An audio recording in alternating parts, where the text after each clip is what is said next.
Thank you very much. So let me start by thanking the organizers for the invitation. It's very nice to speak at this lovely conference.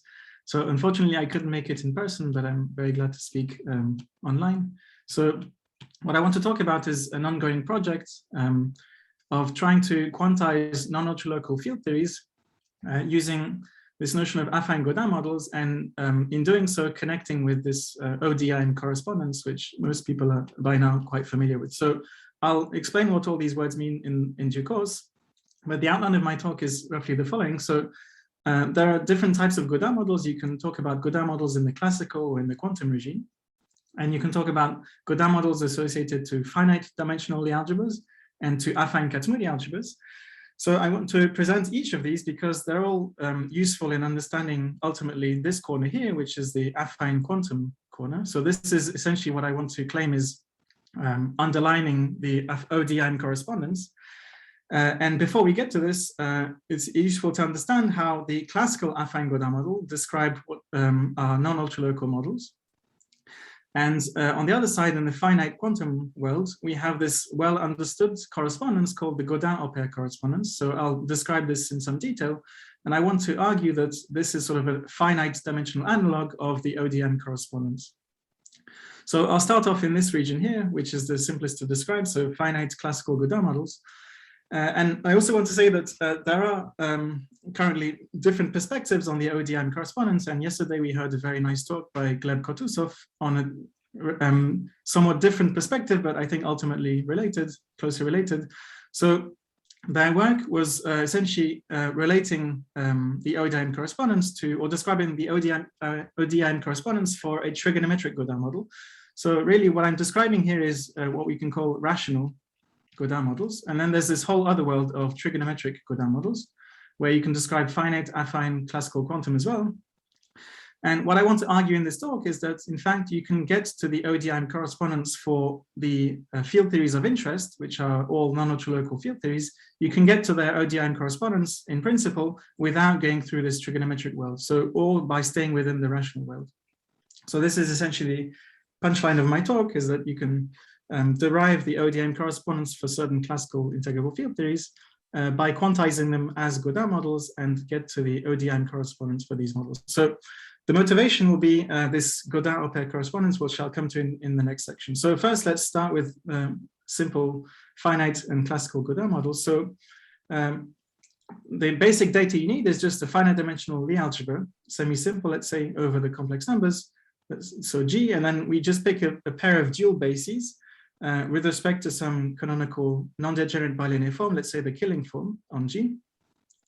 And then, as we saw yesterday in Gleb's talk, so we have this finite number of complex numbers, which are arbitrary. And using this data, we can write down the Lax matrix of the Gaudin model. So this is just the following. So it's an element of G tensor, the direct sum of n copies of the Lie algebra.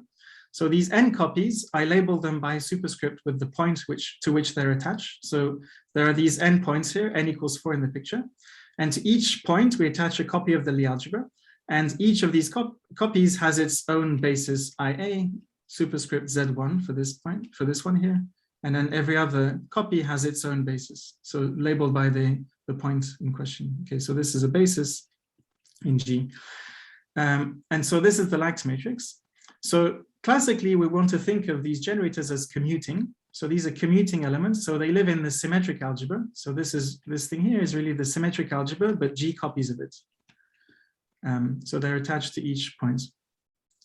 And the Lax matrix satisfies this Lax Poisson bracket relation, meaning that if you compute the Poisson bracket of these in these factors and the quantum factors, what you get is a commutation relation, a commutator in the auxiliary factor with the R matrix here. Okay. So the fact that the Poisson bracket is a commutator, what this allows you to do is generate a large family of commuting quantities. So what you do is you pick invariant polynomials on the Lie algebra G, and you can find a generating set of commuting polynomials labeled by the exponents of the Lie algebra G. So any invariant polynomial can be written as some polynomial in these generating polynomials. So here, these are labeled by n, which is an exponent, and these have degrees n+1. So if you take any two polynomials and evaluate the Lax matrix, or evaluate the polynomial at the Lax matrix at L of Z, and then another one at L of W, these will commute essentially by virtue of this Poisson bracket relation being a commutator. Okay, so this is all well known.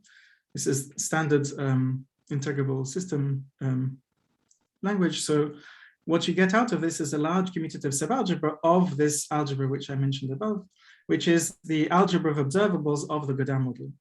So the observables of the Gaudin model are basically a copy of G at each site, but you can multiply these commutatively, so you get a copy of S of G at each site. And so the algebra of observables is an n-fold tensor product of this symmetric algebra of G. And these expressions which commute with each other are all elements of this algebra of observables.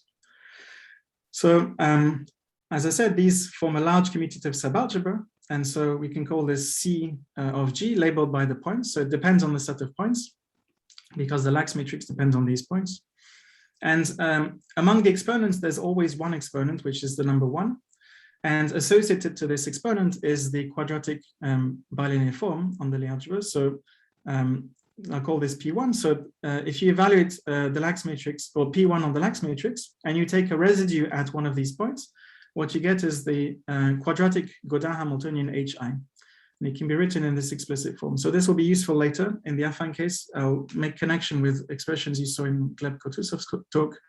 So if you're not familiar with this, try and remember this formula. So it's really just the product of these basis elements at different sites, and you divide by the difference of the points to which these generators are attached. Okay. And you sum over all points but the site I. So this is there's n different Hamiltonians, and they're labeled by the sites. Okay. So what's nice is that there are many different generalizations of the Gaudin model. So in particular, what you can start by doing is increasing the order of the poles. So these are all simple poles in the Lax matrix, but you can look at Lax matrices with higher order poles. So this is one way to get a generalization of the Gaudin model. So I'll still call these Gaudin models, but they're generalized in this way. So the Lax matrix is more complicated. So you have higher order poles at each Zi, and correspondingly you have new generators at each order in these sites. So if the pole is of order Ni, then you have Ni new variables at each site, or Ni copies of G at each site. And then at infinity, you also have polynomial behavior in the Lax matrix if you add a pole at infinity. Okay. So another way to generalize, so the details are not really important. I just want you to sort of get a feel for what the Lax matrix looks like in these generalized Gaudin models. You get more degrees of freedom at each site, and this corresponds to increasing the order of the poles at each site. The other way you can generalize the Gaudin model is you can make them ZT equivariants. So you can require that the Lax matrix is equivariant under the action of ZT on the Lie algebra and on the plane on CP1. So in other words, if you act with some automorphism sigma of order T on the Lie algebra, so remember L is valued in the Lie algebra tensor, the algebra of observables. If you act on the auxiliary site with the automorphism G, this is the same thing as rotating the plane by this root of unity, Tth root of unity. So you'll hear more about this type of Gaudin models, I think, in Gleb-Artunov's talk on Friday, I think, but in the affine case. So there are other things you can do. You can impose reality conditions on the Lax matrix. So equivariance under some antilinear automorphism of the Lie algebra. You can look at super Lie algebras. You can look at trigonometric deformations. There's lots of things you can do, but for the purpose of describing integrable field theories, all I need is this type of generalization with higher order poles and equivariance under some automorphism. Okay. Are there any questions at this point?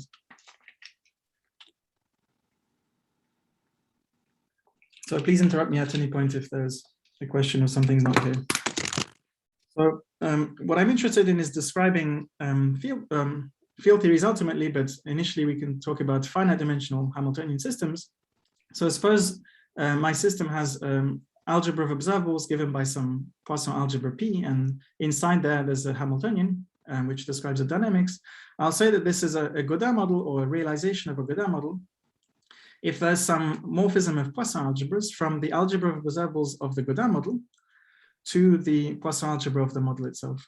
But crucially, such that the Hamiltonian of my model is in the image of this commutative subalgebra, which I denoted C sub Zi of G. So in other words, the Hamiltonian is one of the commuting integrals of motion of the Gaudin model. It comes from one of the commuting integrals of motion of the Gaudin model via this morphism.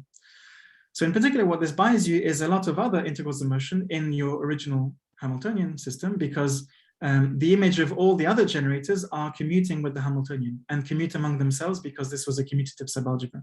So you get a large commutative subalgebra of P, which contains the Hamiltonian. So we'll then talk about this Hamiltonian system as being a Gaudin model, or more precisely, a realization of a Gaudin model. So let me give a simple example of this. So I'll only give a concrete example in the finite case, but in the affine case, it works very similarly. So it's useful to see this finite case first. So let's think about the periodic total lattice. So the phase space is just some class of functions on the phase space R to the 2n. So parameterized by Qi and Pi, I equals 1 to n.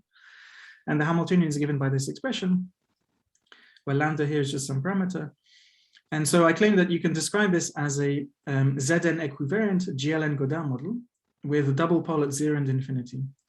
So to see this, what I need to do is write down the Lax matrix for this Gaudin model and show you that if I apply some particular representation to this Gaudin model, I obtain the Lax matrix of the total lattice, and in particular, the Hamiltonian is obtained from the algebra of observables of the Gaudin model. So I want to produce this Hamiltonian as a Hamiltonian of the Gaudin model. So I said it's a Gaudin model with poles of second order at 0 and infinity. So here are the two terms which are poles at 0. So I have a simple pole and a double pole at 0. And I have a double pole at infinity, which is this constant term in the Lax matrix.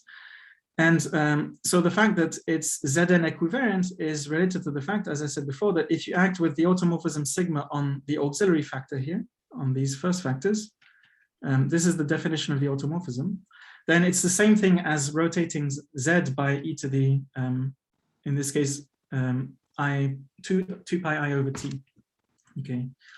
So this Lax matrix is easily seen to be equivariant in this way, where the automorphism is this one. So this is the Coxeter automorphism for the GLN algebra. And in particular, the Cartan subalgebra is the invariant subalgebra. Okay. So now, why is this the Lax matrix of the total lattice? Because if I apply the following representation, so I send the Cartan generators at the origin.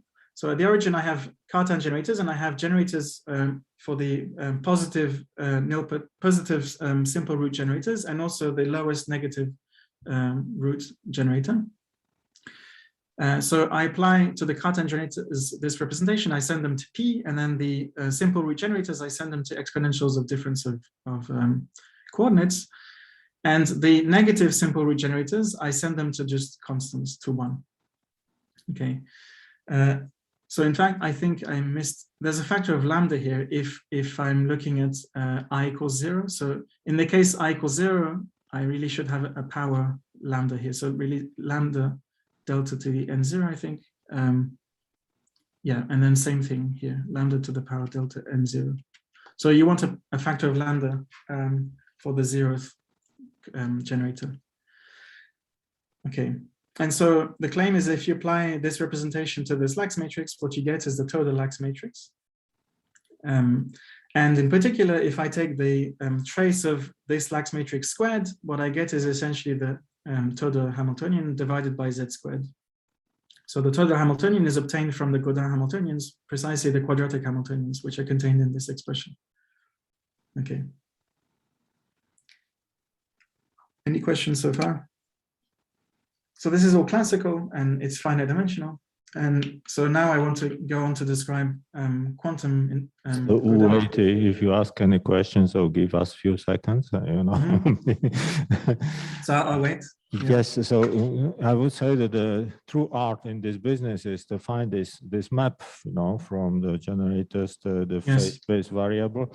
So in general case, whatever the Gaudin model, you can find such a realization. You have some, there is some guesswork or there is some algorithm.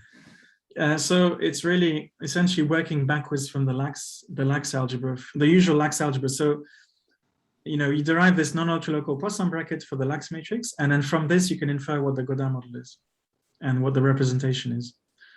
So, I mean, it's the same art as finding a Lax matrix for an integrable field theory. It's as difficult.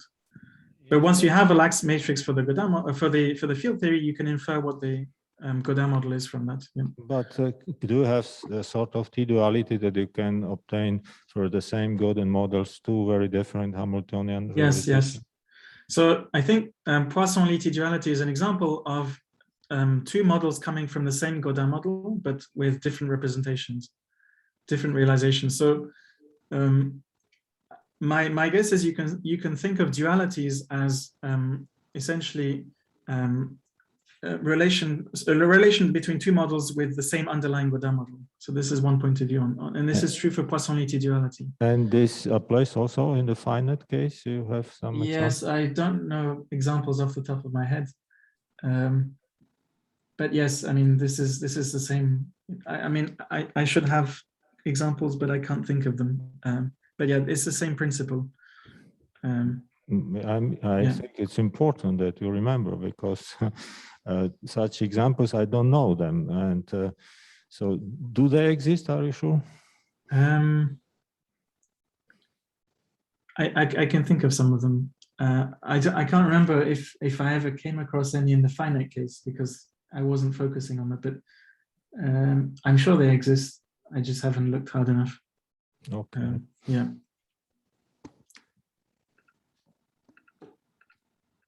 Any other questions?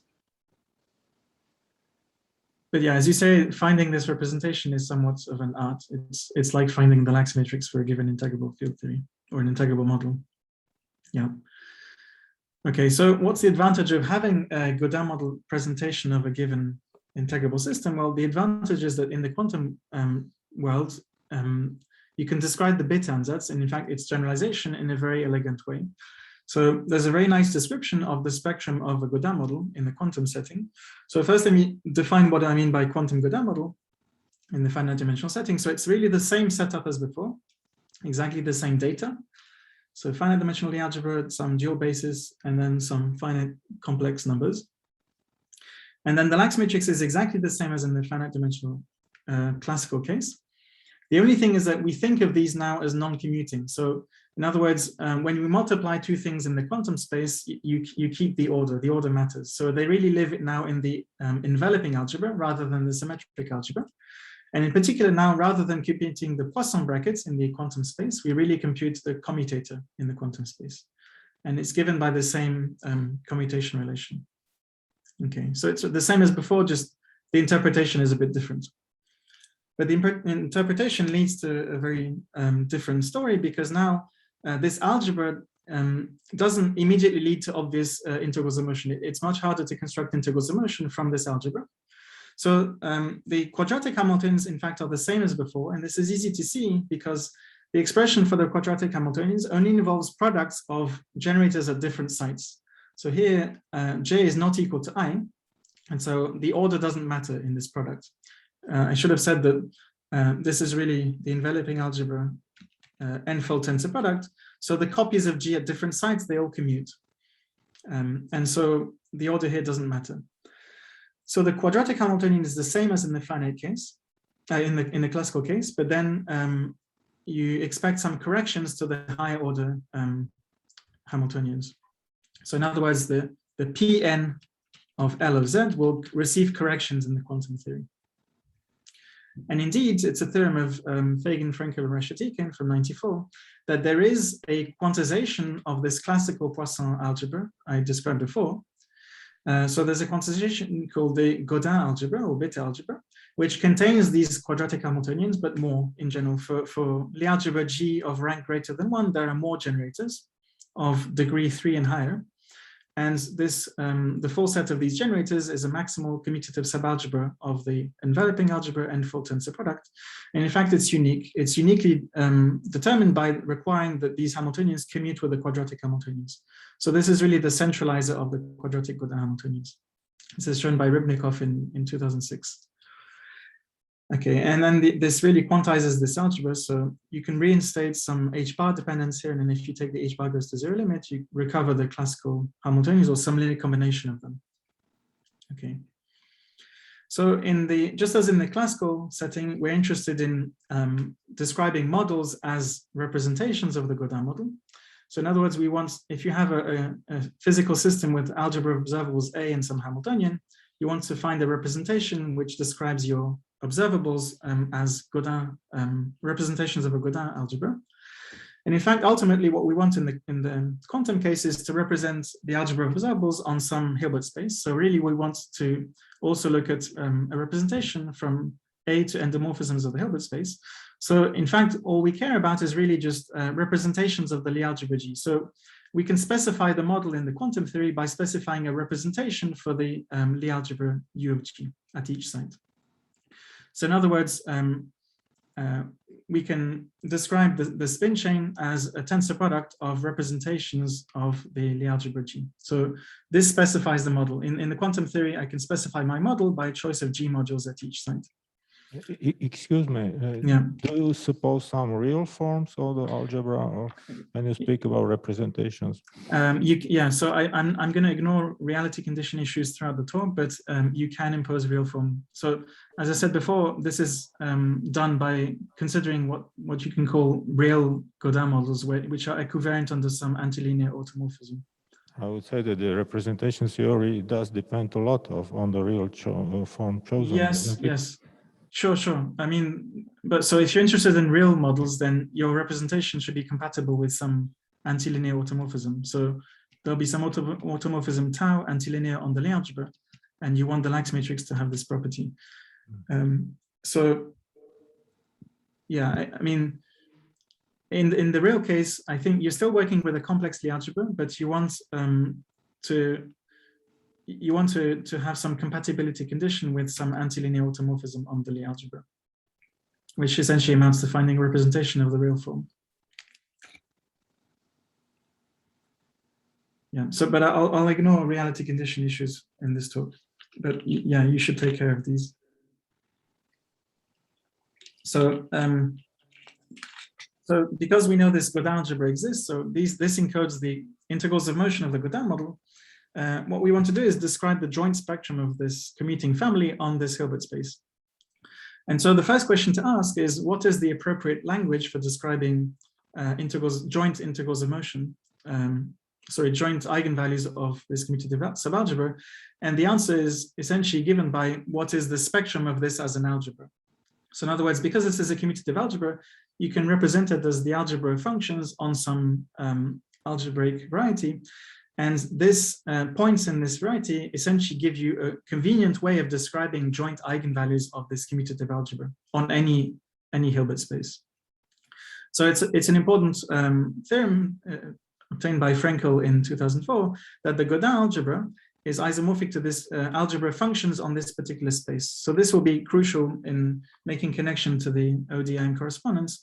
So there's this underlying space of differential operators which encodes in a convenient way the joint eigenvalues of Gaudin Hamiltonians.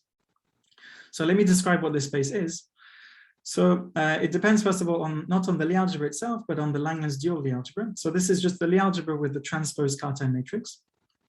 And it has a canonical Cartan decomposition into nilpotent negative Cartan and nilpotent positive part. And I'll denote LB plus the Borel subalgebra. And then it comes also canonically with some Chevalier generators. So by definition, the Langlands dual, the algebra has Cartan subalgebra given by the dual of the original Cartan subalgebra. So its Cartan generators are the roots of the original Lie algebra. And then you have associated raising and lowering operators. Okay. And then here the sum is from 1 to L, the rank. So in the affine case, we'll just add one extra generator, 0 to L. So here we have just a finite dimensional Lie algebra for the Langlands dual. And what is this space of opers?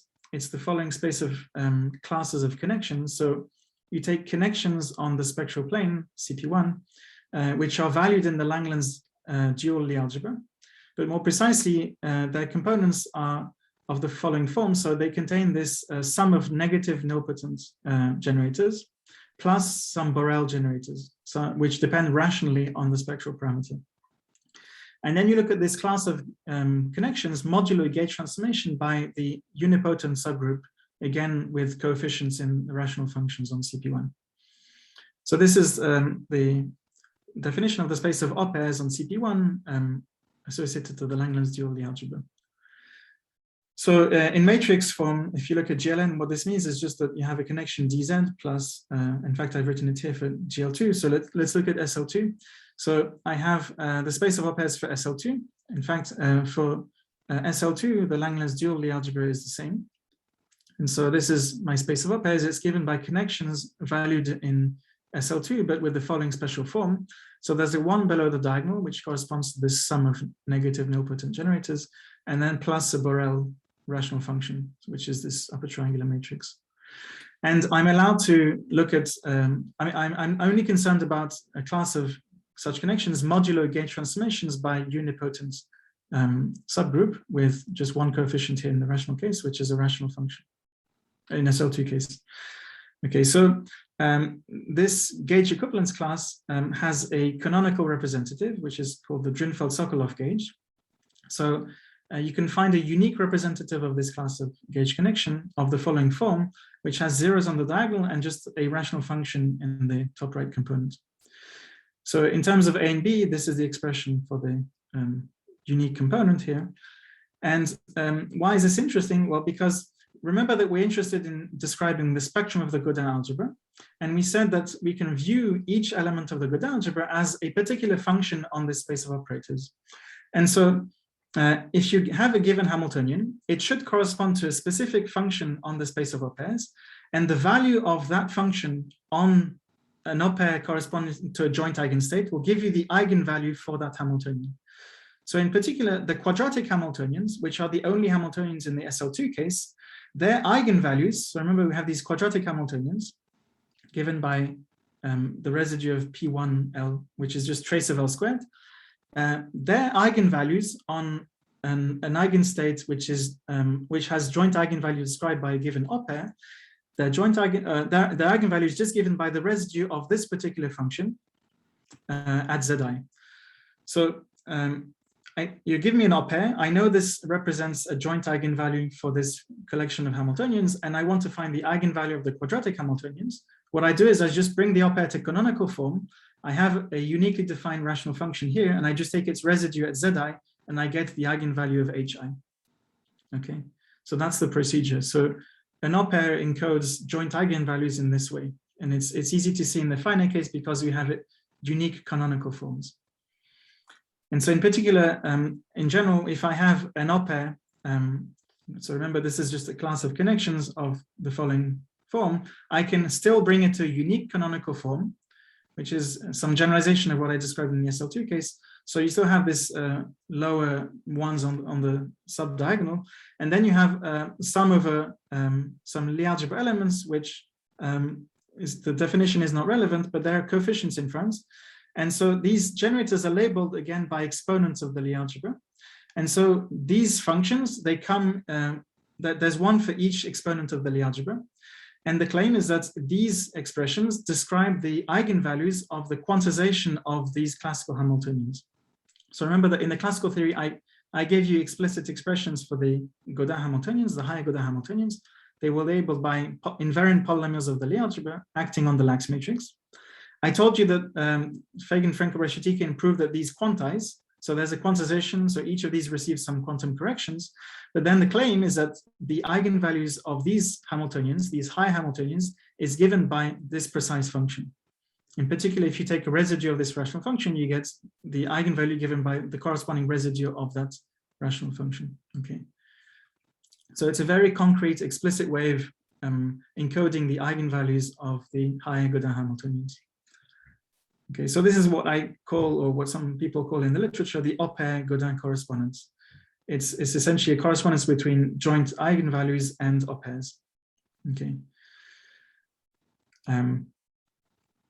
Any questions so far?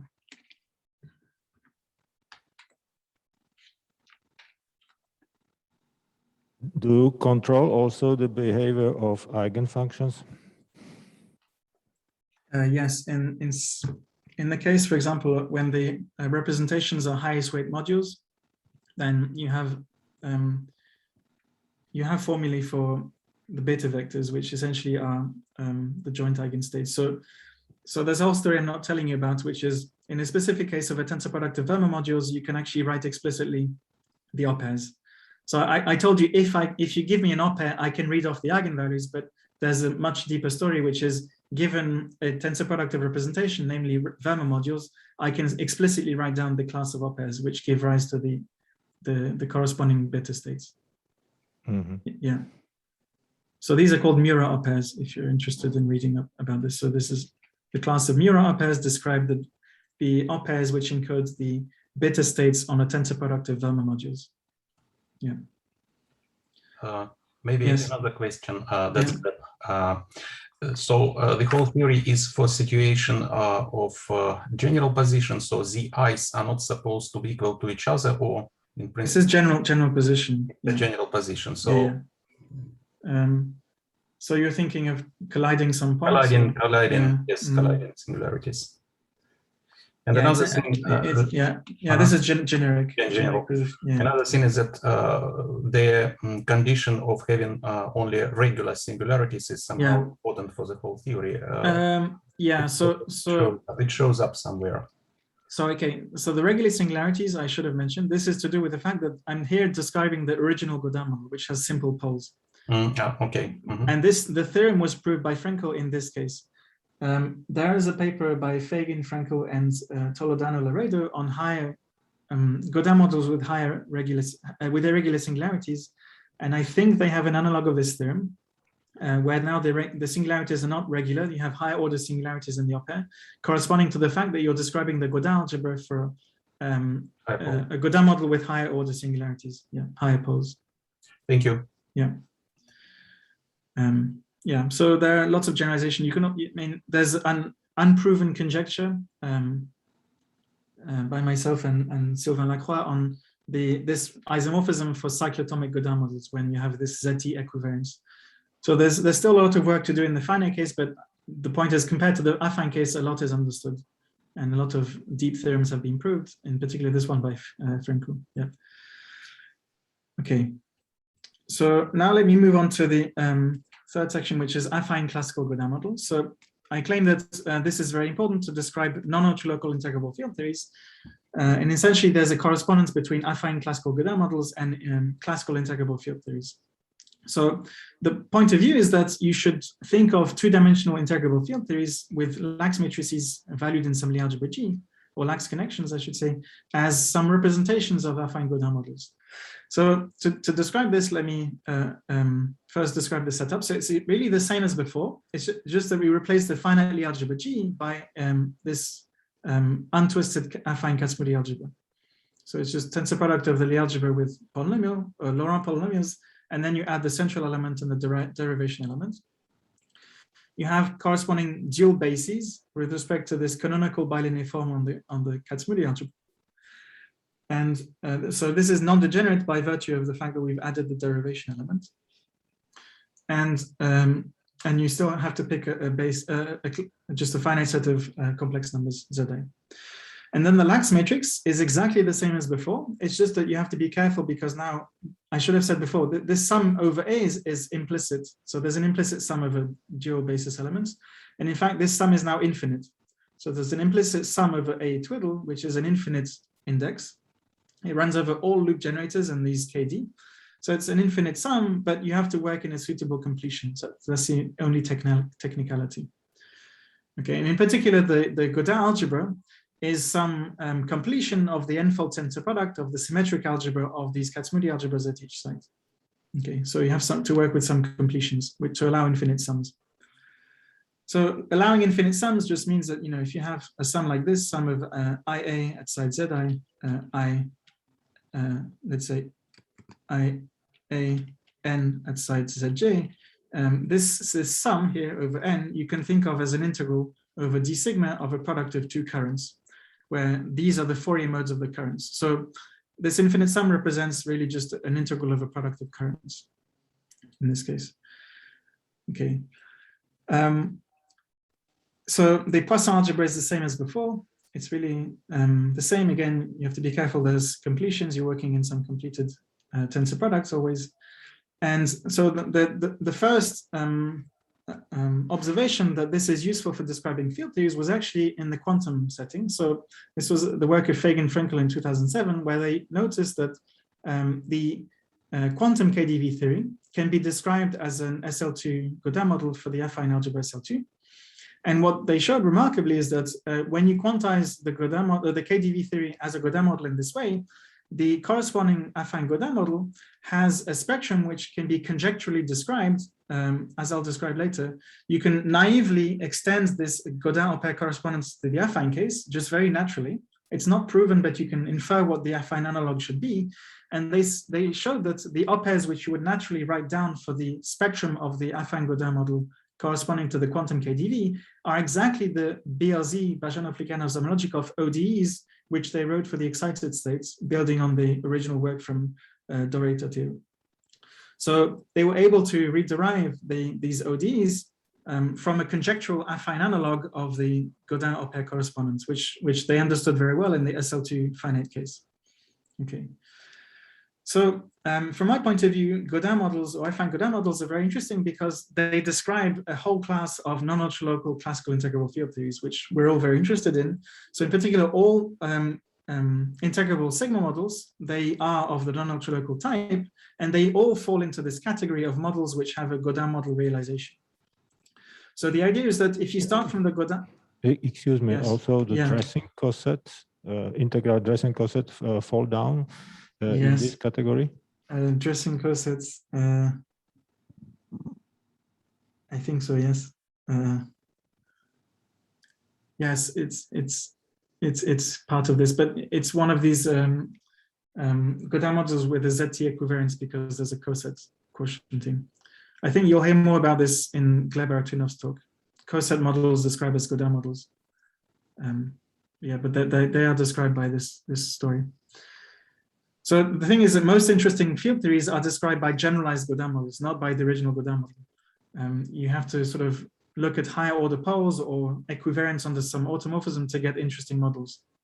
Yeah, so dressing cosets are described by this language. So the original Gaudin Lax matrix, you can apply some representation to it. And because the Lax matrix you see has this auxiliary space which contains the derivation element, the derivation element is going to be represented as a derivative with respect to the field theory variable sigma. So I think of my fields as functions of sigma, then the derivation element is going to act as minus I d by d sigma on the field, which can be written as a Fourier decomposition. So IAN e to the IN sigma.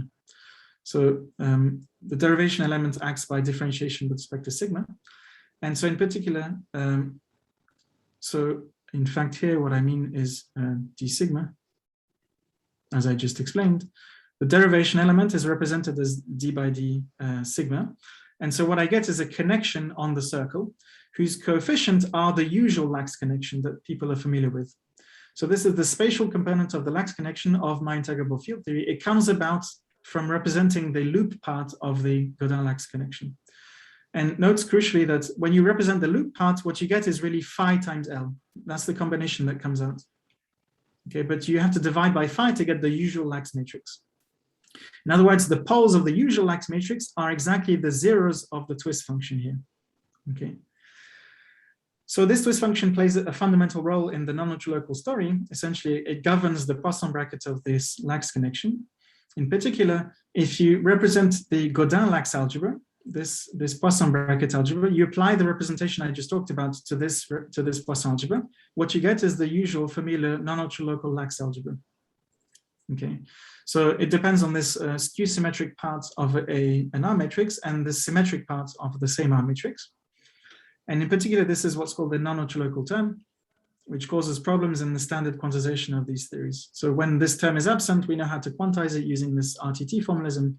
But when this term is present, we have much fewer techniques available.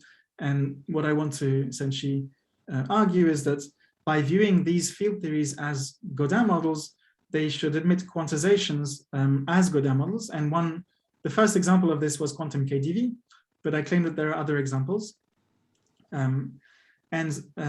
So the point is, viewing a classical integrable field theory as a Gaudin model allows you to, hopefully unleash this whole machinery of affine Gaudin models, quantum Gaudin models, which is still conjectural, but the hope is that we can prove this and then essentially gets the ODE correspondence for this whole class of integrable field theories. Okay, so the twist function here appears in the R matrix, and namely this R matrix, if I had set phi to 1, if this is absent, then this is what's called the ultralocal case, and the R matrix becomes skew symmetric. So this is a skew symmetric R matrix, and so the S matrix drops out, and I just get the first term. But the non-ultralocal case is precisely the case when phi is non-trivial. Okay, so non-ultralocality is the presence of a non-trivial twist function.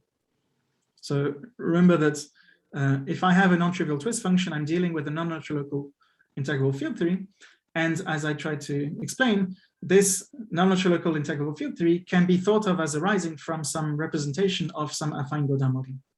And in particular, the Hamiltonian of the integrable field theory will usually come out as some representation of a linear combination of the quadratic Gaudin Hamiltonians. Okay. Is there a question?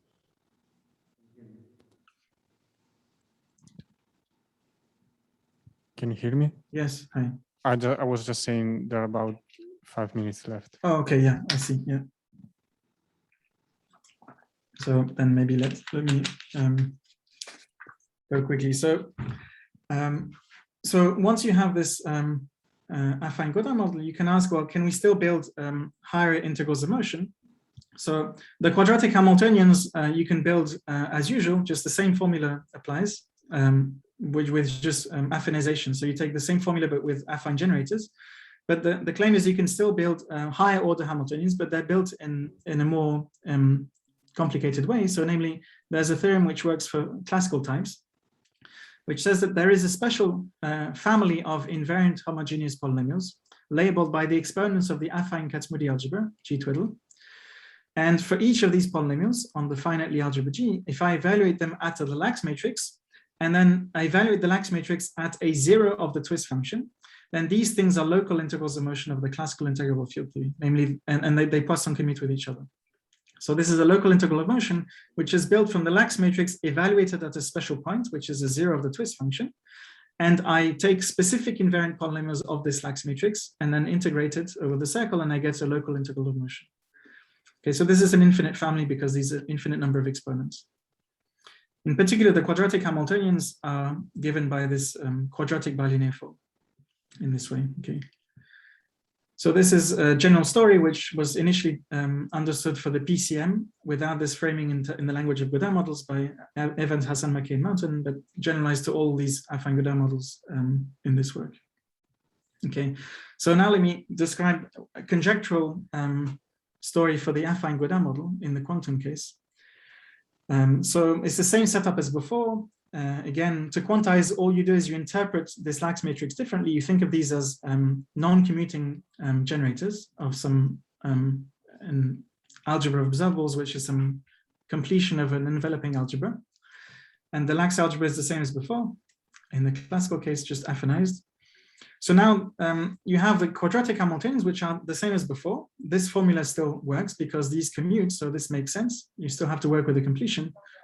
But now the point is that if you apply the representation I told you about, so if you have a representation which gives you a specific model of interest, you can apply it to this Hamiltonian. And what you get out of it is the local Hamiltonian of the given field theory. So this is exactly the Hamiltonian which Kotosov wrote yesterday in his talk, where he wrote G for L naught.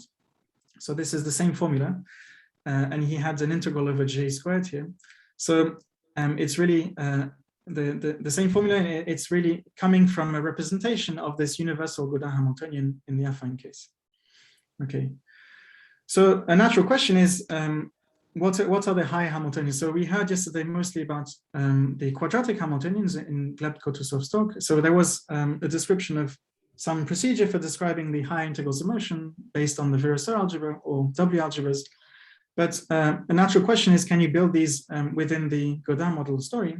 And we have a conjecture for this. So let me essentially turn the tables around and rather than describe the affine Gaudin algebra, which is a very difficult task, what we can do is actually describe what their spectrum would be. So remember that the Gaudin algebra is isomorphic to the algebra of functions on some space of opers. So it turns out that this space of opers is very easily generalized to the affine case. So whereas it's hard to construct the actual algebra, what the spectrum would be conjecturally is easy to describe. So these are affine opers.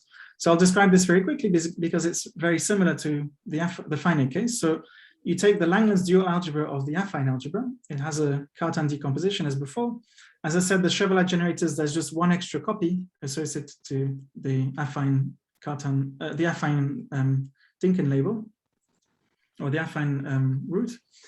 And the key difference is that in the affine case, compared to the finite case, there's one element in the Cartan subalgebra which is not in the derived algebra. You cannot get it by commutation of two Lie algebra elements. So what this means is that in the class of opers you write down, so this is really the same thing as before. I take dz plus the sum of the f's plus some Borel subalgebra. But now in this Borel subalgebra, I have this one special element, which is not in the derived algebra. In other words, it cannot be generated by applying gauge transformations. So in other words, whatever coefficient sits in front of it, it's not going to change under gauge transformations. And so what this means is that this coefficient, we can just fix it. And in fact, I called it f of z because it will turn out to be the quantum twist function, the twist function of the quantum affine Gaudin model. So in the oper, we naturally have this twist function appearing. And now the claim is that from this oper, there's a way to read off the would-be eigenvalues of, or the eigenvalues of the would-be non-local integrals of motion. So just as in the finite case, you can bring an oper to a canonical form, namely there's a canonical... excuse me, is yes. Rho is the sum of all positive step operators, or is something It's else? the sum of all the fundamental weights, including the affine weights. Okay. Yeah. So it's the Weil vector. Yeah. So you have a canonical form just as in the finite case, and now this is an infinite sum over all the exponents of the affine algebra. So this is an infinite sum, but the new thing compared to the finite case is that this sum, this canonical form is not unique. So we called it quasi-canonical. So this is in work with Sylvain Lacroix and Charles Young. So it's not unique, but it's unique up to such a transformation. So in other words, this expression here, the coefficients Vn multiplied by this function p to minus n over h check. So p is related to the twist function in this way. So those who are familiar with the ODE correspondence will recognize this function. So if you multiply v by this prefactor, then in fact it's unique up to a total derivative.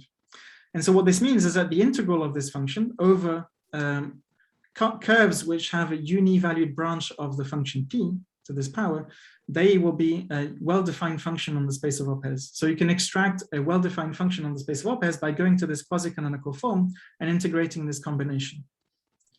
So just to give an example, when the twist function is this rational function here, p is of this form, which came up in some description of the ODE correspondence, and particularly in the paper by Kotosov and Lukyanov that Kotosov talked about. Maybe I'll skip this, but I can just say that there's an ambiguity except in the V1. V1 is uniquely defined, and in fact, this allows you to describe the eigenvalues of the quadratic Hamiltonians precisely. So there's a closed formula for the eigenvalue of the quadratic Hamiltonians, which is exactly the formula that we saw in Kotosov's talk. This is just obtained by taking the residue of this function V1, which is uniquely defined. But for the high Hamiltonians, the function Vn is not uniquely defined. What you have to do is integrate it. And the claim is that if you integrate it along a contour where this has a unique branch, a univalued branch, then the integral along this contour is a well-defined number. And so this defines for you a function on the space of opers. And so given we have a well-defined function on this class of oper, the conjecture is that there's a corresponding Hamiltonian which has eigenvalue given by this expression. And so this is the conjecture, again in the same paper. We conjecture that there are some rational functions of z which are valued in the algebra of observables of the Gaudin model, labeled by affine exponents, such that if you integrate them against this kernel along a contour which is which has a univalued branch of these expressions, then what you get is commuting integrals of motion, quantum integrals of motion, and they're local integrals of motion. Their eigenvalues, moreover, are given by these integrals of the coefficients from the oper. And in fact, this is the crucial point that these are quantizations of the classical integrals of motion I talked about in the classical case. Namely, in the quantum case, you can actually reinstate this factor of h bar in the denominator of the exponent here. And so in the stationary phase approximation, this localizes to the critical points of P, which are the zeros of the twist function. And this is exactly evaluating S at the twist function, which are the zeros of the twist function. So we recover the fact that the classical integrals of motion are given by the evaluation of the Lax matrix at the zeros of the twist function. This comes from the stationary phase approximation of these would-be integrals of motion in the quantum case. So we don't have a proof of this conjecture yet, but we worked out in the SLM case that you have the following expressions for the quadratic. This was known before, but then this is the cubic integral of motion, which is just obtained from this invariant polynomial on G, the Lie algebra SLM.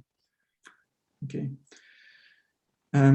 So this conjecture holds at least for these two generators, but the claim is that there is an infinite number of generators Sn twiddle for all the exponents of SLM. So let me conclude quickly. So I tried to argue that there is a naive generalization of the Gaudin oper correspondence to the affine case, which essentially consists in conjecturing what the opers would be for the affine Gaudin model. And the claim is that just by going to this quasi-canonical form, we can read off the eigenvalues of the local integrals of motion. So this is somewhat a new way of extracting local integrals or the eigenvalues of local integrals of motion compared to what we would usually do in the ODE correspondence, because what we usually do is look at spectral determinants or Wronskians of solutions of the ODE, and then take their WKB approximation in small lambda, the spectral parameter or the energy of the ODE. But this is a different procedure, which in fact turns out to be the same. So it turns out that the quasi-canonical form is really just the WKB momentum in the WKB asymptotics of the solution to the ODE. So the quasi-canonical form in the SL2 case, for example, you can write in this way. And this function P is really just the momentum for the WKB approximation. And so the local integrals of motion you'd obtain usually by the WKB asymptotics of spectral determinants of the ODE essentially turn out to be the same as these integrals of P that we conjecture are the eigenvalues of the high integrals of motion. There's a very interesting story to be told, but it's not complete. I think about the non-local integrals of motion. So we know that they can be obtained from the seminal work of Bajanov, Lukyanov, and Zamolodchikov from the quantized monogamy matrix, or an alternative is from the Kondo line operator. So these should ultimately be related, but a priori they're defined quite differently. So this is some renormalized path-ordered exponential of the affine Gaudin Lax matrix, whereas this is defined as some normal ordered path-ordered exponential of some vertex operators corresponding to some representation of the quantum affine algebra. So this Kondo line operator approach was developed by Gayotto, Lee, and Wu, and it connects nicely with the Gaudin model story. So it's really the exponential of the Gaudin Lax matrix, as you would expect for the quantization of the monogamy matrix. And the conjecture is that this renormalized operator in the UV expansion, it reproduces the local integrals of motion that we conjectured exist as I described above. So what I want to end with is essentially the idea that this twist function, which underlies non-ultralocality, as I explained, it's really also what underpins the ODE correspondence, because phi and p are just linked very naturally by the relation phi is d by dz of log p. So my belief is that non-ultralocality is fundamental to understanding the ODE correspondence in the following way. If you start from a classical non-ultralocal classical integral field theory, you can view this essentially in every case that's known as an affine Gaudin model associated to some affine Kac-Moody algebra. And the idea is then to quantize this as an affine Gaudin model. So you want to preserve the affine Gaudin model nature of the field theory. So this is known in the KDV case, developed in this paper by Fagan-Frenkel, but the idea is that this is more general. And once you have an affine Gaudin model description of the quantum integrable field theory, the claim is that there is some affine analog of the Gaudin oper correspondence, and this Gaudin oper correspondence should essentially be a description of the ODE correspondence for the quantum integrable field theory. Okay, and then the P function you started with will come from, after maybe some modifications through quantization, the original twist function for the classical field theory. Okay, so I'll end here, thanks. Sorry for overrunning.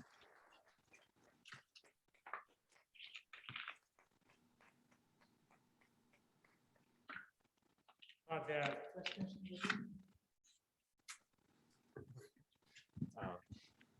Excuse me, a question. Yeah. You know, when we speak about the quantum sigma model, which should fit in the framework of this affine Gaudin quantum models. And so there is an object which naturally people look for is S matrix. Yes. And there is some, you know, in this oper language, some natural mathematical object which should correspond to this S matrix. So my naive answer is no, and the reason is very simple, is because the Gaudin model is fundamentally describing fields which have a Fourier mode decomposition. So remember that you're really looking at fields which are representations of this abstract Fourier decomposition. And so you're really working on the circle, on the cylinder. And the scattering matrix makes sense on the line. So I think these are fundamentally different. And so the Gaudin model naturally describes the field theory on the compactified cylinder, or at least on the circle in the Hamiltonian framework. And so the fact that underlining all this story is an affine algebra, which is labeled by discrete modes, is really to do with the fact that you're in the cylinder. So in the continuum limit, I think these Kac-Moody algebra would become continuum Kac-Moody algebras. And I don't really understand the story. So I think there is no natural object which could correspond to the S matrix in the Gaudin model story, precisely because it's intrinsically on the cylinder, on the circle. Yeah. Hi. So I just have a couple of the first question is a bit technical. You kept talking about this completion. Yeah. I was just wondering, is that a technical point, or is that something? Is there something like if you don't? It's a technical point because I mean, when you work with Kac-Moody algebras, you want to allow more than just finite sums of products of things.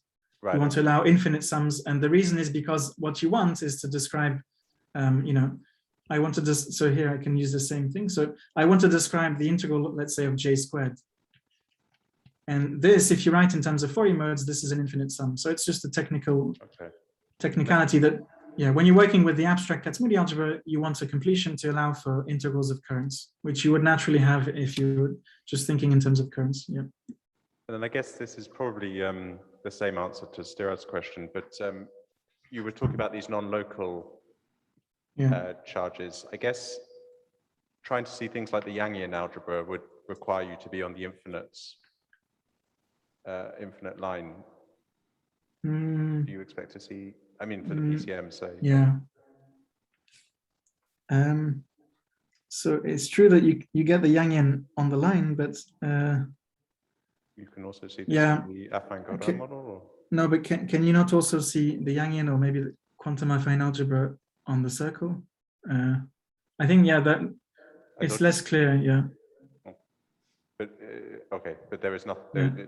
There is nothing to say at the moment about this. At the moment, no. I mean, all we know about is the finite part of the affine Kac-Moody algebra. The affine Kac-Moody algebra, which is the quantum group. You know, it's just from when you Q-deform these models, what you get is quantum groups at each site. But then when you have multiple sites, the question is, what do these quantum groups combine to? Is there some infinite dimensional algebra which combines these at the level 0? Right. So the Yangian and the quantum affine algebra, they're present in models which have single poles in the Gaudin model story. Single poles or poles related by some automorphism, right? But if you have multiple points, so for example, in these assembled models, the question is, what is the underlying symmetry? I think we don't know, right? Okay, no. Yeah, but so there's a very interesting story to be told about this, and I think it's not understood at all. Certainly not in the quantum story yet. Yeah. We now have a question by Patrick Dory. Please, Patrick. Hi. Hi. Despite appearances, I am in Santiago. But you mentioned this result of I think Mackay and co, and maybe your And you said Yeah. it was for the classical algebras. Yes. Is it known how to extend this to the exception? I think Evans has done work on E-type algebras. Right. I think, yeah, also in the same paper, he has G2. I don't know if he's done F or, yeah, right. I can't remember, but it's a case-by-case study, right. Basically, yeah. There's no universal understanding that this Not yet. I mean, I know Neil wanted to understand this through this universal Lie algebra story, you know, where you can describe all the algebras through some, what is it called? Vogel or? Vogel, yeah. Yeah. But I don't know. I mean, the thing is, yeah, you have to use basically the knowledge of invariant polynomials in each type. So, you know, it's constructed from these matrices taking that. Sorry? I think there are some papers on structures of R matrices with some universal thing that maybe Neil is thinking of. Yeah, okay. Yeah, probably, yeah. But I mean, there's no universal understanding of that. Yeah, this is something that's somewhat lacking. A universal understanding of the integrals of motion in the classical case, even. Okay, yeah. Thanks. Final question by Gleb Aritinov. Yeah, thank you. So my question is in the same direction as Patrick's. So quantum monodromy also has a set of local commuting charges, right? Even not quantum classical one. Yeah, okay. But my question is it known, even maybe in particular cases, how these charges, local charges, are related with those of Mackey, Evans, et al.? Is it possible to relate? I think this is a question that was raised in the school, I think, in the first day of the school. And I think the answer is they're not related. They're not related at yeah, all? so maybe someone else can say something about this, but I think that the charges you get by expanding, let's say the monodromy in the PCM, are not related to the charges you get from the Evans constructions because the spins are not right. But then as Ben mentioned in his lectures, I think there's some correction to the spin from the quantum effects, and that gives rise to the correct local charges in the quantum monodromy matrix when you expand it around the poles of the Lax matrix. So in the classical story, it's just not true. The expansion of the monodromy around certain points, namely the poles of the Lax matrix, they don't give rise to the correct local charges that you get from the Evans et al. Construction. And that's probably because monodromy mixes charges of different spin? Yes, and every charge you get from the expansion is spin zero, basically. So you have no chance of getting the Evans one, the Evans et al. Ones, because they're high spins. They're high spin charges. But I mean, this is something I'd like to understand. Ben mentioned that there are these quantum corrections to the spins in the expansion of the quantum monodromy matrix, and the claim is that the UV expansion of the renormalized path-ordered exponential of the Gaudin-Lax matrix indeed reproduces the correct local charges of the Evans et al. Story, or rather their quantization. Yeah. So somehow in the classical story, you have these two different classes or two different towers of local integrals of motion, but in the quantum story, they're actually the same. That's the claim, I think. Thank you. Yeah. It's working? Yes. Yeah. Sorry. It's Gleb. Yeah. Benoît, thank you for the talk. Actually, this was. It's not really an important point. I was just trying to respond to Klimchik, to Sirad, to the question he asked about extracting the S matrix from the ODE. Yeah, well, of course, you're completely right. There's no natural way to get it, but there's like a utilitarian, I guess, approach where, I mean, the ODE is equivalent to the TBA for the finite volume spectrum of the energy. And the kernel of the TBA is basically essentially the S matrix. So you could get it this way. Yeah, so I mean, I didn't say there would never be a relation. I'm saying that to get a relation in the way I understand things, you'd have to take maybe the infinite volume limit. It's not naturally contained in, but you're saying from the ODE, you can read off the kernel of the TBA equations directly from the ODE? Without taking I mean, there's some, you have to derive the TBA from the OD. I mean, it's equivalent. Yeah. I see. Okay. So it's some, rewrite the energy in terms of solution of integral equations, and then the kernel of that would be the I see, yeah. S matrix. But there is some work to do to extract it from the ODE. Yeah, of course. Yeah, okay, yeah. Are there any more questions? par exemple, où